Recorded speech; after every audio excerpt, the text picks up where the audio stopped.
এল minus n minus one into D.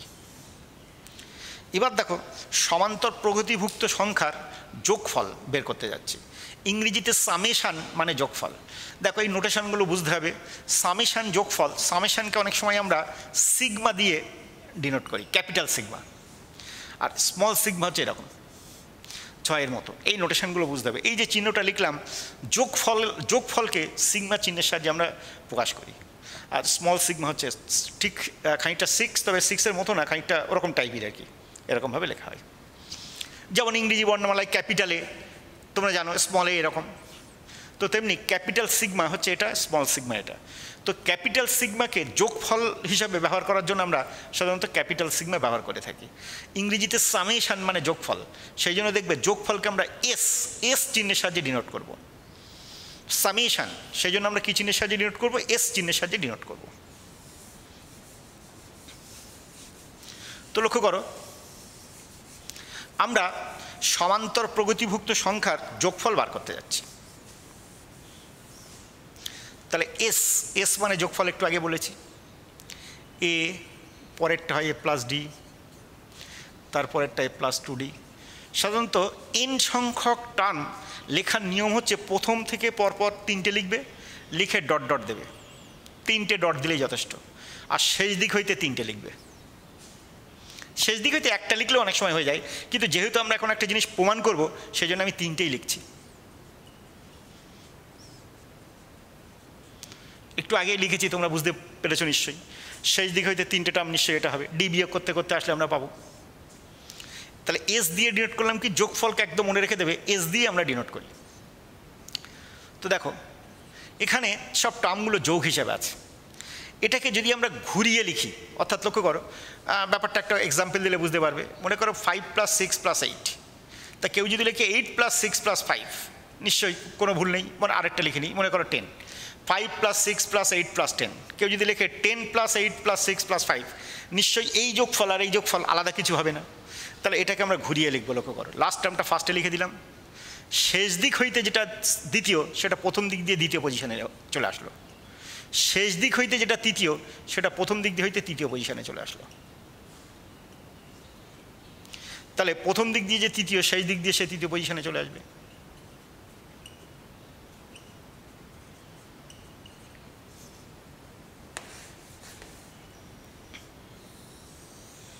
যোগ করো, যোগ করে পাই।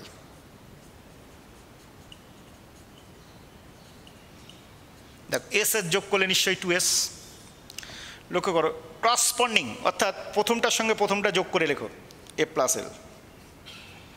দেখো এটা যদি যোগ করি, প্লাস ডি মাইনাস ডি কেটে যাবে, এ প্লাস এল।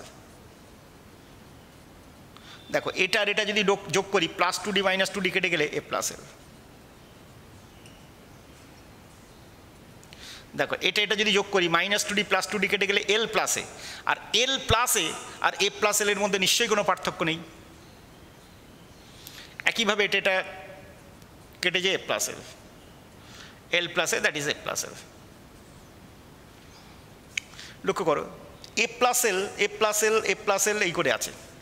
দুটো এ প্লাস এল যদি যোগ করি, নিশ্চয়ই 2 × এ প্লাস এল হয়। 3টে এ প্লাস এল যদি যোগ করি, নিশ্চয়ই 3 × এ প্লাস এল হয়।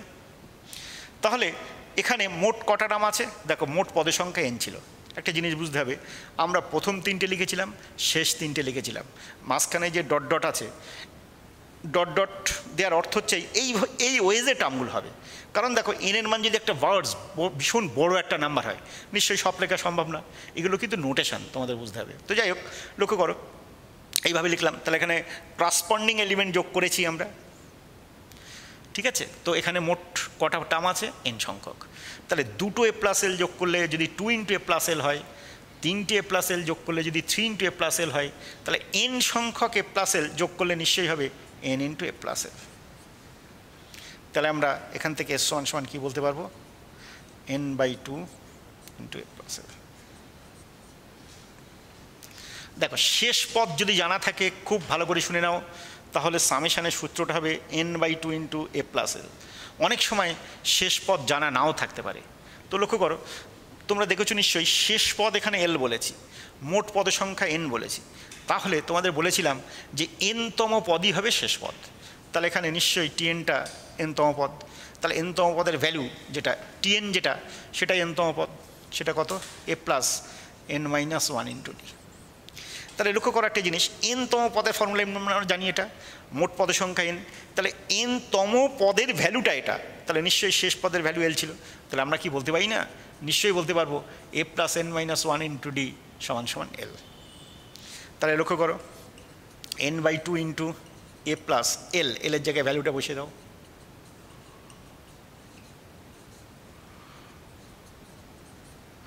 এ আর এ যোগ করলে 2a plus n minus one into D.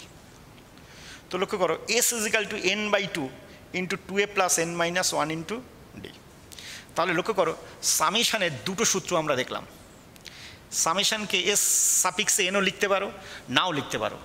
S N যদি এন লিখি তাহলে আমাকে বুঝতে হবে নিশ্চয়ই এন সংখ্যক পদের যোগফলের ব্যাপার আমরা বোঝাতে চাইছি। তো এস এন, সেই এস এনটা কী হবে দেখো, আবারও বলছি দেখো, লেখা যেতেও পারে নাও পারে, তাহলে এস এনটা কী লিখবো, n by two 2a plus n minus one into d এটা লিখতে পারি, অথবা n by two into a plus l, এই n by two into a plus l. শেষ পদ যদি জানা থাকে তখন আমরা এই সূত্র ব্যবহার করব, শেষ পদ যদি না জানা থাকে, কমন ডিফারেন্সটা জানা থাকে, তখন আমরা এই সূত্র ব্যবহার করব। অর্থাৎ দেখো লক্ষ্য করো এই সূত্রগুলো তোমাদের ফার্স্ট জানতে হবে। এর ছোটোখাটো দু একটা অ্যাপ্লিকেশান বলছি, দেখো বললেই বুঝতে পারবে।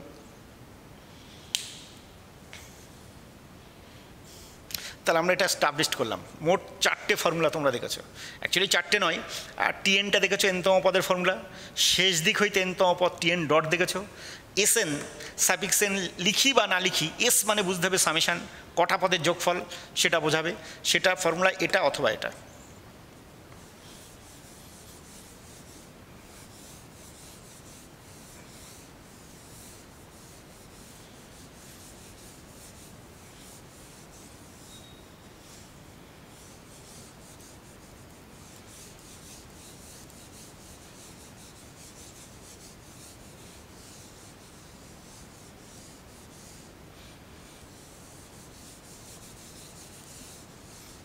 দেখো বলা হলো একটা সমান্তর প্রগতির ষষ্ঠ পদ 20,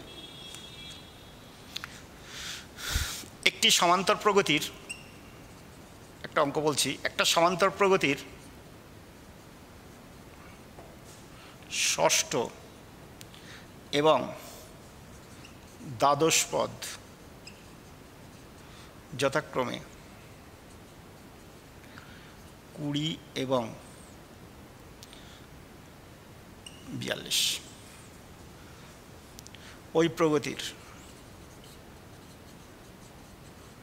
প্রথম পদ এবং সাধারণ অন্তর নির্ণয় করা।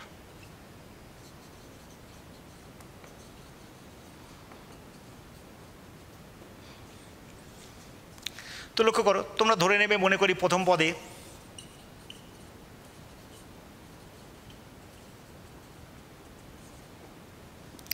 আর সাধারণ অন্তর ডি ধরে নিলাম। তো লক্ষ্য করো ষষ্ঠ এবং দ্বাদশ পদ, তাহলে ষষ্ঠ পদ প্রশ্ন অনুযায়ী বা শর্ত অনুযায়ী বলে লিখবে। ষষ্ঠ পদ তাহলে এ প্লাস 6 মাইনাস 1 ইন্টু ডি। দেখো প্রথম পদে সাধারণত ডি ধরে নিয়েছি আমরা, এই যে এন তম পদের ফর্মুলা আমরা কি দেখেছি, a plus n minus 1 into d. তাহলে ষষ্ঠ পদ a plus 6 minus 1 into d, নিশ্চয়ই এটা কত বলা আছে 20। তাহলে কী পাচ্ছি দেখো, a plus 5d is equal two 20। এটাকে 1 নম্বর ইকুয়েশান বললাম। আবার লক্ষ্য করো দ্বাদশ পদ সেটা কত 42, তাহলে দ্বাদশ পদ a plus 12 minus 1 into D, সেটা সমান সমান কী বলতে পারবো 42। তাহলে এ plus 11d equal to 42।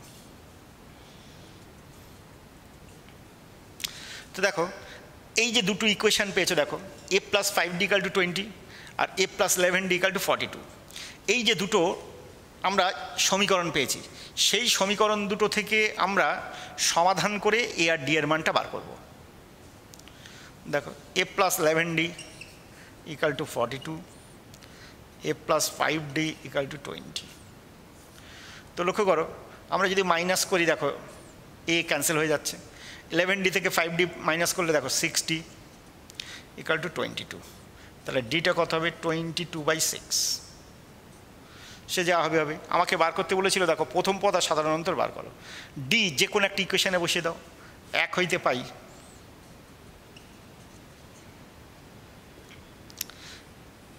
A plus 5 × 22/6 equal to 20। তো এটা ক্যালকুলেশন করে যা হবে হবে। তো দেখো লক্ষ্য করো আমরা হিসাবটা করে নিই। 20 মাইনাস এটা যদি ডান দিকে নিয়ে যাই 110/6, তাহলে কী পাচ্ছি লক্ষ্য করো 6 লসাগু 120 মাইনাস 110 অর্থাৎ 10/6 5/3। লক্ষ্য করো তো এ আর ডি জানা হয়ে গেলে, এ এবং ডি জানা হয়ে গেলে এখানে জানতে চেয়েছিল যে কোনো তম পদের মান তুমি বার করতে পারবে। ওরা যদি বলতো যে এই প্রগতির 50তম পদটা বার করো, বলতেই পারতো। তখন তোমরা কি করতে? দেখো এ আর ডি ধরে নিয়ে তো আমরা এ আর ডি দুটি ইকুয়েশন থেকে সমাধান করে বের করে নিয়েছি। তাহলে 50তম পদ আমরা কোন নোটেশন ইউজ করব? টি দিয়ে টার্ম 50, এখানে 50 লিখছি। তাহলে কি লিখতে পারবো? A plus 50 - 1 × D, 50 - 1 × D. তো দেখো লক্ষ্য করো এ আর ডি তো অলরেডি আমরা জেনে গেছি। যে কোনো তম 50তমটা আমি একটা এক্সাম্পল হিসেবে বলছি, যে কোনো তম পদ আমরা বের করে ফেলতে পারবো। আমরা এ আর ডি পেয়ে গেছি ওদের এ থেকে, ধরে নিয়েছিলাম এ আর ডি। এর মানটা দেখো 22/6, কাটাকুটি করলে কি দেখতে পাচ্ছি 11/3, আর এ কত দেখলাম 5/3।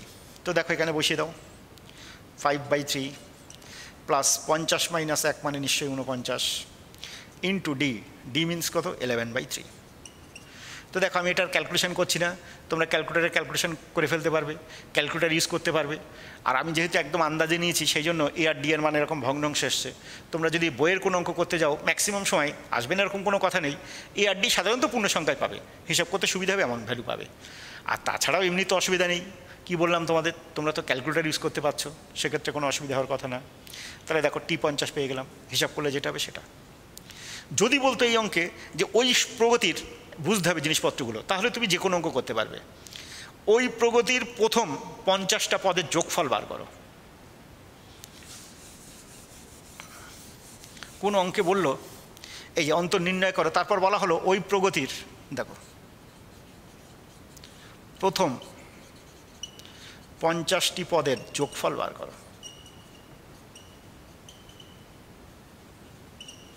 যোগফল নির্ণয় করো। তখন আমি কি করতাম? তাহলে তখন নিশ্চয়ই আমি 50তম পদটা বার করেছি, এবার 50টা পদের যোগফল। তখন লক্ষ্য করো এস 50 লিখতে পারি আমি। এগুলো নোটেশন, কেউ যদি শুধু এস লেখে তাও হবে। 50টা পদের যোগফলকে সে শুধু এস বলছে, এস মানে কি সামেশন বলেছি। তাহলে লক্ষ্য করো এখানে এ আর ডি জানা আছে, এ আর ডিটা মুছে ফেললাম। যাই হোক, তাহলে আমরা কি লিখবো? 50/2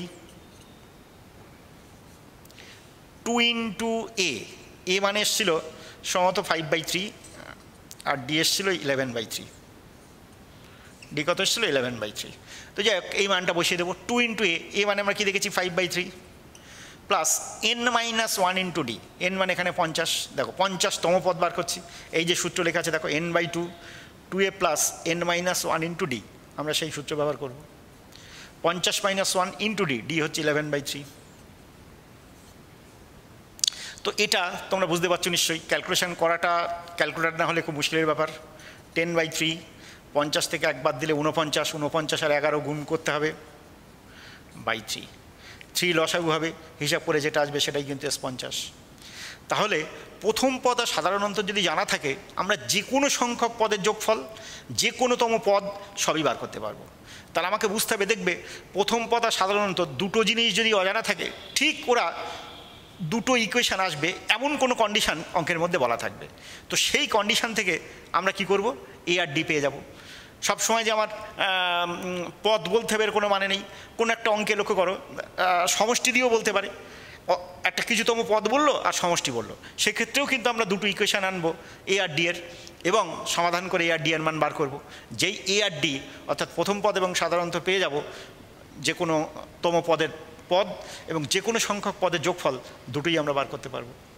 অনেক সময় নোটেশন ইউজ করে বলে দেয় যে এনতম পদটা এরকমভাবে বলে দিতে পারে, এনতম পদ টিএনটা বলা হলো 3n-1। দেখো এরকম নোটেশন ইউজও করা যেতে পারে।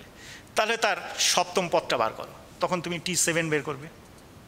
সপ্তম পদ বার করতে বলছে, তখন ডাইরেক্ট এন, যত জায়গায় এন থাকবে এনের জায়গায় 7 বসিয়ে দেবে। দেখো আমি এন এক জায়গায় ছিল, 7 বসিয়ে দিলাম, তাহলে সপ্তম পদ কত? 20। এরকমভাবেও অঙ্ক থাকতে পারে, এনতম পদ থাকতে পারে, সেখানে যে কোনো তম পদের ভ্যালু বার করতে বলতে পারে। তাহলে তোমরা প্রাথমিক জিনিসগুলো সব দেখে ফেলবে, অঙ্কগুলো সব করে ফেলবে। সমান্তর প্রগতি, অনুক্রম এবং শ্রেণী চ্যাপ্টারটা দেখবে, অনুক্রম এবং শ্রেণী, সেখানে তোমরা দেখবে এই সমান্তর প্রগতি পেয়ে যাবে। তাহলে মাথায় রেখে দেবে, অনুক্রম এবং শ্রেণী চ্যাপ্টারে কিন্তু পেয়ে যাবে এই সমান্তর প্রগতি ব্যাপারটা। ঠিক আছে, সবাই সব অঙ্ক করে ফেলবে, অঙ্ক না করলে কিন্তু পিছিয়ে যাবে। সবাই ভালো থাকবে, আজকের মতো এখানেই শেষ করলাম।